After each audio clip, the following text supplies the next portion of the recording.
This one is just about not being stupid about what you feel is an attack on you. When I personally look at myself and I see who I am internally, I see myself as energetic and able to conquer these things because I've conquered a lot already. And though I might have to take time out here for a little bit, it's okay. The reason I say it's okay is I don't want to actually lose my stuff and lose everything I fought for. But moreover than that, I don't want to lose my life. Without my life, what good is anything that I can collect and gain?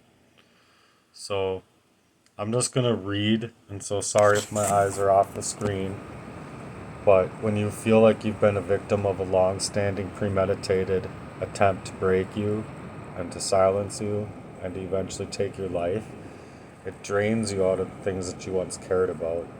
The passion that fueled your soul fades, especially when those you believed would care about you don't even seem to grasp the weight of what you've been going through or what you are going through. And moreover than that, how closely you came to losing your life at the hands of someone that you entrusted and someone that you loved and someone that's been there long standing as far as I'm concerned. It's wild to me that those that even seem to say they care can feel so indifferent, making their care feel hollow, as if it's not even real or right how they're treating me when I'm coming out with these things. And then on top of it, there's, I think, reasons of some people's own that is restricting them from taking my side or being on my side in that way. And so when you have love for others that isn't reciprocated and it's not coming back, and when it's met with betrayal and calculated unkindness, you can start to question why you ever loved at all. They don't value you the way you value them, and they never can. You just don't think that with a person that's bringing about their moral uprightness, that they even have it within them to even do these things. But they do. And that, well, and the thing of it is that these things do happen, is what I'm saying, is and suggesting. Is it's not just like it is happening to you. It's very speculative when it really comes down to it. But when you're in a when you're in a blight in your life and you've been faced up with so much damage, hacking going on and all this other stuff, and you know that this person has the ability to move in that way, and on top of that, conversations like, "Oh, you just gave." Like you just gave me the ability to hack you. I'm not hacking you, but you just gave me the ability to, just to let you know. Oh, well, how? Explain this to me. So I'm being made stupid. And on top of that, it was happening. If you ask me, it was absolutely happening. These were word salads. It's what I take it as. It's just meaning to put it out there before doing it, to make it seem like that person wouldn't do those things because I don't know, whatever reasons that they had. I can't tell a person what another person's reasoning skills are with why they would want to do something like that.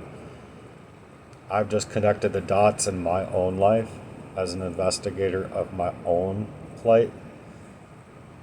And so, either way, how can people say they love you when they don't understand what real love is? First of all, God is love. So it's so frustrating to me, especially when you found yourself in dire straits, and people who say that they love you are nowhere to be found. Especially during a trial that was stating that you've been in a long-standing covert war, like covert, trying to figure out how you're being a targeted individual, where it's coming from, all that kind of thing. These things ultimately twist up your reality. They make others believe that you're doing all of these things on your own and that you are legitimately the culprit of these crimes, or like you're the common denominator of these things happening to you, when it's just suggested that way, but it's just to accept a twisted version of that love. If you can't bring bring about these kinds of things and then align your truth with how they care about you at all. And so when you put in the work towards that love, and then right away, it's just you find yourself dealing with the hard way to gain access to love and support. So it may have taken you longer to get there, to realize that understanding of love, or to work hard on that side of yourself to want that kind of love. But you really do deserve it. Everyone does. We wouldn't be here as human beings if we didn't deserve love. So it's exhausting to me when it feels like nobody really cares if I make it or not. If they truly cared, they would celebrate the fact that I survived this kind of abuse, the gaslighting, the manipulation, the attempts to destroy my spirit in general through the word salad and other ways that were very socially abusive or abusive in other ways. But instead, they act like your struggle isn't real. They act like your truth isn't the truth. They act like what you're coming up with does not make sense, when in reality, it really actually does. And why should you have to prove your story to people who claim to know you, who don't take the time to actually get to know you? See what I'm saying? So the relationship, the conversations, they should speak for themselves. But when it's all a lie, and if it is a lie, then it becomes clearer and clearer that they never really knew you at all. You're not just a placeholder in someone else's life. You're not someone that's just supposed to be discarded or discredited. When you come out with something like this, when you come out with someone plotting to take your life, I think that you'd have more people, your lovers, your family, your friends, as far as someone who deeply appreciates you enough to see you authentically, is not someone who just exists to fill up someone else's void. That's not the reason for love. It's not the reason for love at all. It's not to fill a void. It's to experience joy and to collaborate together, because collaborating together is what makes a beautiful life. I feel, as long as we collaborate together in that actual sound love value that the Bible was referring to, I believe that love that you build together with a partner is unstoppable. So all the money in the world can't mean anything if you don't actually have love in your heart. If they don't understand that, then what they're doing doesn't even make sense. Real love makes you feel safe. It's not manipulative. It's not self-serving. They can dress up their actions as love however they want, but love isn't just a disguise for controlling you. Love is knowing what is real love and wanting to be that and become that kind of love and have that value. It shouldn't settle for anything less. So love others, yes, but don't let them mistake your love for something that they think they already know themselves. I think that's the biggest problem in the world, is that people with successions and people that are doing better than other people just think that they have all the answers, when really they don't. I think we're all just stupid little children until we die and get judged by the Lord in the first place. But I mean, not to say that we're stupid, it's just that, well, I don't know, humanity is pretty fucking stupid. Excuse my French, but it's the truth. If they haven't walked a mile in your shoes, they don't know anything about what they're claiming about you in the first place. They don't know what you've been through. They aren't even listening to you when you're telling them these things. So it just goes to show that what you could be building with another person is just built on a lie to suit their own narratives, and that's a frightening feeling in and of itself. That they're using that lie to feed their rage, while you're just trying to survive the gauntlet that you've been thrown into.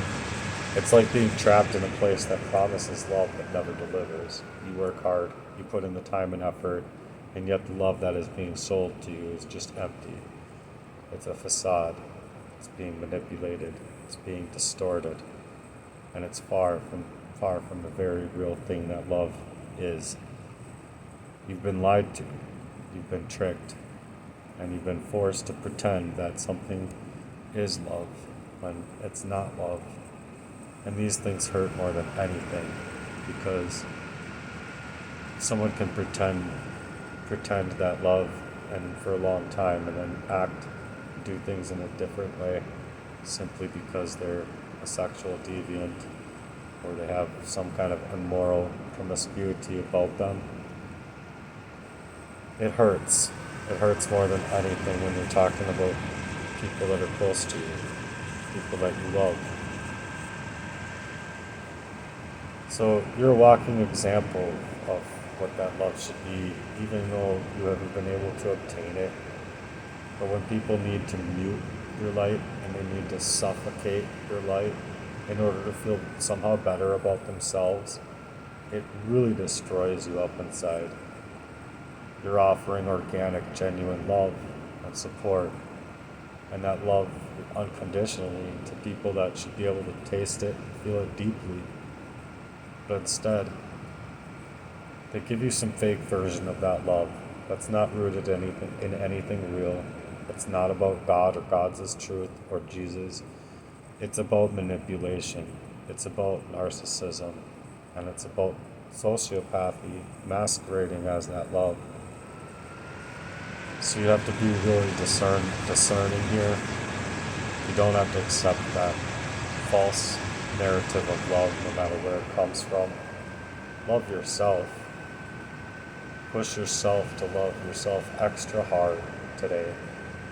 Because honestly, when it feels like nobody else cares whether or not you were to live or die, or whether or not if you did die that they would be even knowing these things to fight for your reasons, when you've been telling it to them for 15 years or whatever, it really hurts because you're caught up in feeling your reality while also being ignored. And they'd rather leave you to fight alone and leave you to the brink, leave you ignored, than ultimately just acknowledge what you're saying as to be true, even if you're like a schizophrenic, for example, because even a schizophrenic who thinks the whole world is out to get them, and it's just heartbreaking enough, but even those people can have crimes happen to them, and then if they're schizophrenic and they're faced up with these crimes that are happening to them, well, where does that leave a person that is actually dealing with someone that's attacking them? Because then people are just disacknowledging these people, anything that they say, because they're crazy or whatever that the other people want to think, that are also like knit and tuck with their reality in the world around them. They don't know anything about that kind of God's love and the teachings that were in the Bible that actually promote that kind of love. So it's heartbreaking because you love so hard and you've been through so much, and that when you're going to these people you feel like you have them, and then they just ignore you. They leave you to the brink the same way. Real love shows up when you need it in these kind of cases. It doesn't abandon you when you are under attack, faced with years of abuse, mind you. Real love stands by you and proves itself. Proves itself by making you feel safe and secure. Otherwise, what do you have? It's just an attachment. There's no actual real connection there. You shouldn't have to wonder or question whether or not that love is real. You should just know. And if you can't feel like that, you just know that it's love and know that it's real. I'm sorry, but it probably isn't real. And you're probably going to have to do some soul searching and some real hardcore prayers to realize what you're up against or what you're dealing with.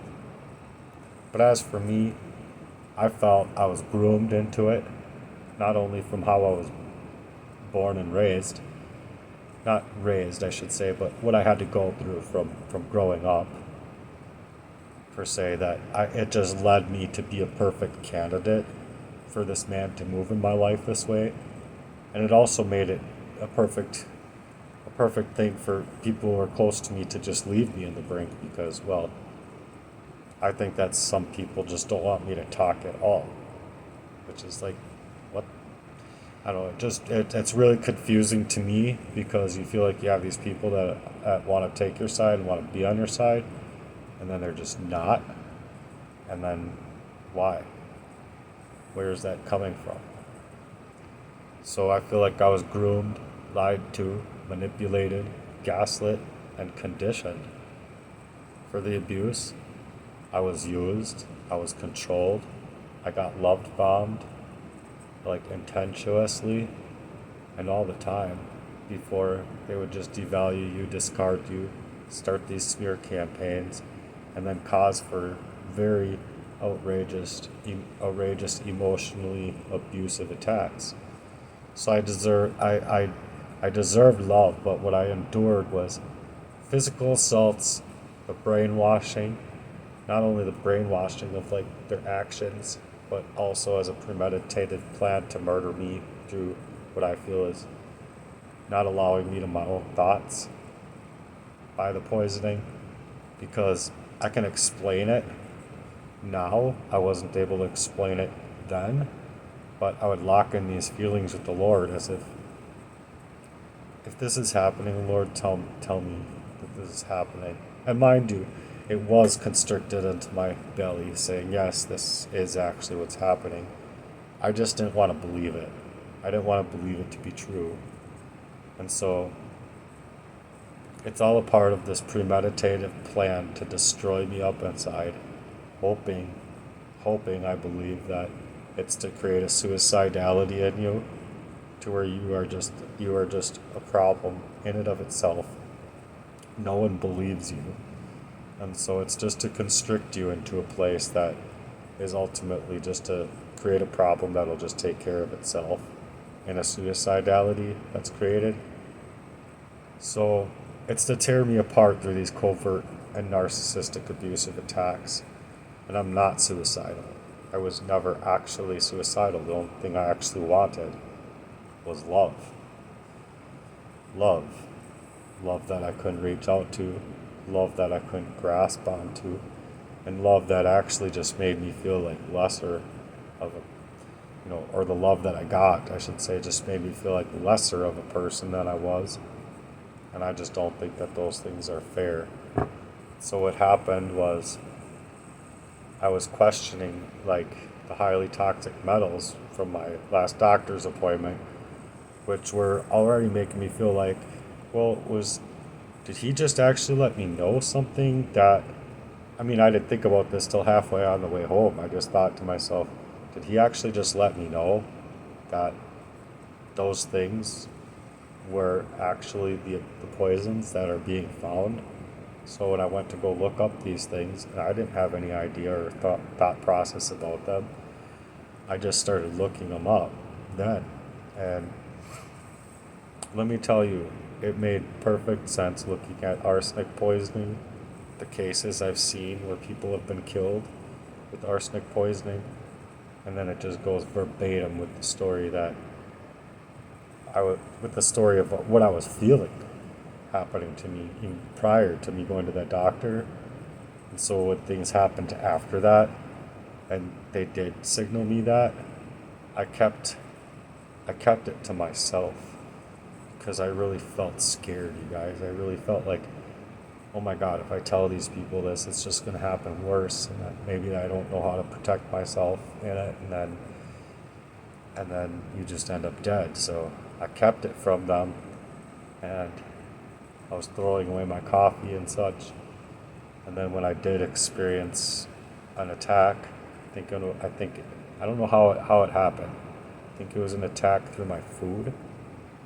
But either way, I came in the door and I fell to the ground.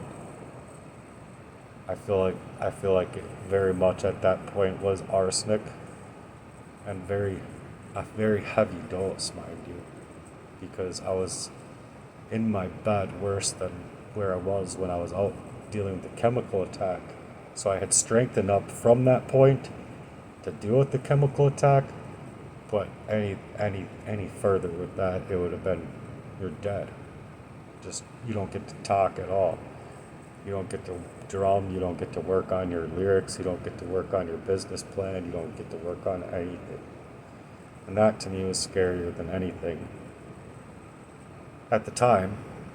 But now what's scarier to me is that just going to family and friends and the community around me, I feel like everyone's just trying to push me under because I don't think that they can handle seeing the pain that's been caused here, which makes sense. But I mean, deflecting from a reason that a person really needs your help in a certain way, that's no reason to just vacate and dismiss. If you ask me, that's a cop out. And so when you've been in these situations with severe health problems, in some cases, like even considering the fact that you might die, and then you're being hooked up to EKG, they aren't finding anything. You're getting hooked up to a Holter monitor, they aren't finding anything. Not just once, but twice, both times. And the last time I was hooked up to a Holter monitor, it was like 2 weeks and a day or something like that, and they still didn't find something with some of the worst feelings that I ever had at the time, telling me that something is happening to me and I have to discover it. And then when I go in and it's still not being discovered, these metals are accumulating in the body, and over time it's affecting multiple organs, leading to chronic health issues or acute toxicity.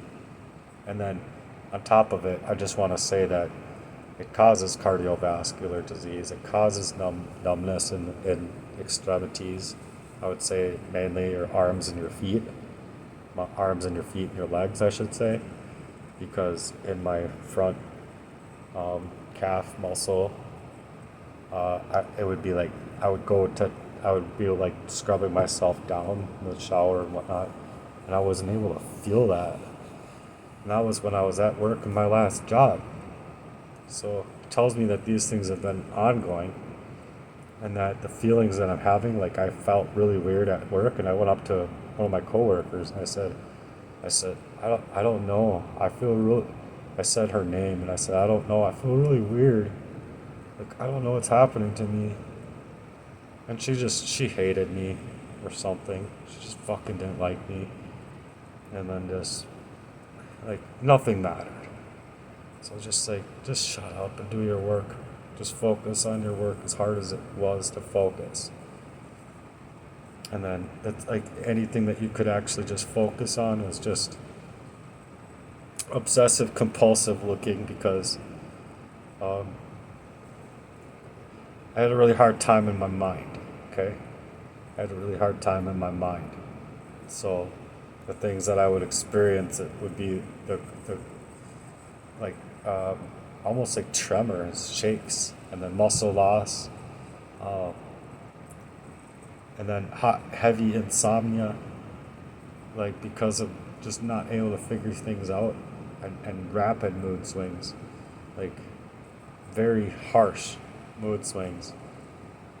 This abuse can be introduced into the body in various forms, but arsenic poisoning has been used the most throughout the millennia.